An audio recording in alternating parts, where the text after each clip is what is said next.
Black Ops Cold War Year 2 officially started yesterday, and we were able to get access to the new Vargo 52 assault rifle, which I'm sure a lot of you already saw gameplay of about a week ago, because you could actually obtain this weapon a lot earlier by playing Modern Warfare's multiplayer, which is kind of weird to think of, but they pretty quickly, I think, fixed the patch to like unlocking the Vargo 52 early. I myself actually went back to play Modern Warfare's multiplayer to see if I could unlock it, but I just completely wasted my time because apparently they already patched it and I didn't even know about it. But either way, if you guys are wondering how to unlock the Vargo 52 assault rifle, when it comes to multiplayer and Warzone, you need to get 1,000 damage with an assault rifle in a single match 15 times, and you have to actually complete the match if you're playing Black Ops Cold War's multiplayer. But I believe if you're playing Warzone and you get like 1,000 damage with an assault rifle, you can actually back out of the match and then find a new match, and it will actually count towards this challenge if I'm not mistaken. But another way to unlocking this weapon is actually by playing zombies in Black Ops Cold War. All you have to do is get 750 kills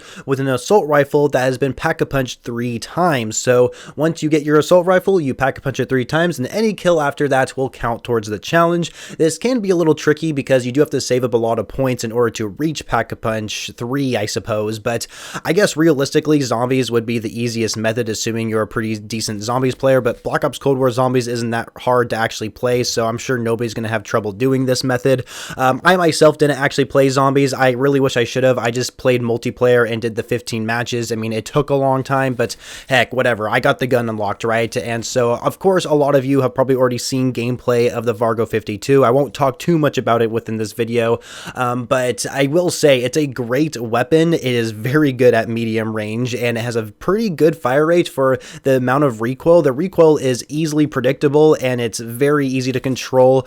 You don't really have to put any like recoil like stabilization attachments to like help be more accurate. If you want to, you can, of course, but honestly the recoil by default is pretty easy to manage, and I don't think you guys are going to have trouble taking out enemies with this weapon in particular. So yeah, very good weapon at medium ranges, no doubt about it. Will it receive a nerf in the future? Maybe, but you know, of course a lot of people are going to run around with it just because it is a new weapon, especially since we are like, I guess technically in year 2 of Black Ops Cold War.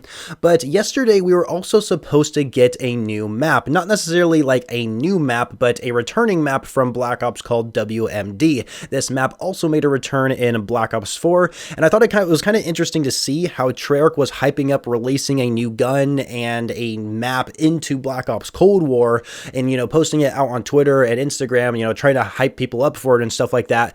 But then WMD never came to the game, and so we're just kind of patiently waiting until Treyarch finally, like, you know, tweeted out and gave us like the detailed information saying that yeah, WMD is going to be delayed until a future update, and we don't know when that is going to be exactly, which is a little sad. So for people who, you know, who have been playing Black Ops Cold War since launch, they don't really care about Vanguard or any other Call of Duty games. It's a little bit sucky because of course it is new content after all, even if it is a remade map. WMD is a pretty decent map overall, honestly. It is, I think, pretty underrated in the Call of Duty series, and personally I'm a kind of a sucker for snow maps as well, so it'd be really cool if they do bring it into Black Ops Cold War here soon, but we don't really know exactly the date that's going to be coming into the game. However, there is a couple other things I'd like to talk about in this video. For example, we also know that Rebirth Island is going to be receiving an update for Warzone, so this is kind of interesting because I always kind of considered like Rebirth Island as like the shipment of Warzone, meaning that, you know, Rebirth Island's like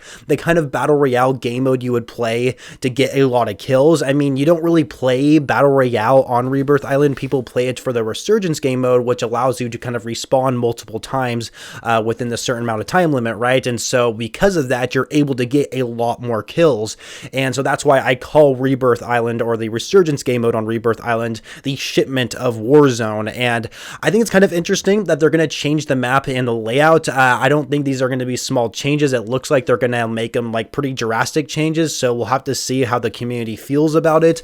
I know Caldera hasn't had the best response, but you know, we've also had Verdansk for like over 2 years if I'm not mistaken, and you know, I think it was definitely time to get rid of Verdansk. I know a lot of people say they miss it, but honestly I think we only miss it for nostalgia purposes, and Verdansk was honestly a very boring map. There were so many buildings that were just copy and paste in like every single location, where Caldera feels, of course, a lot fresh fresh and newer, but, you know, every location feels a little bit more unique than what we saw within Verdansk. But that's just my personal opinion. I don't really play Warzone too often, but I do really like the layout for Caldera nonetheless. And so I do know a lot of Warzone players have been playing Rebirth a lot lately, and so seeing that they're going to change up this map, I think is going to be kind of interesting on what they're going to do with it. I'll probably cover it here on the channel. I'm trying to play more Warzone because Vanguard's getting a little bit stale for me. I'm almost done with the atomic camo grind, and I just kind of like want to, you know, switch between different games or different Call of Duty games and just kind of like refresh in my mind rather than just play the same game all the time. But either way, that's going to wrap it up for today's video. I just want to show you guys gameplay of the Vargo assault rifle and give you kind of my first impressions of the weapon.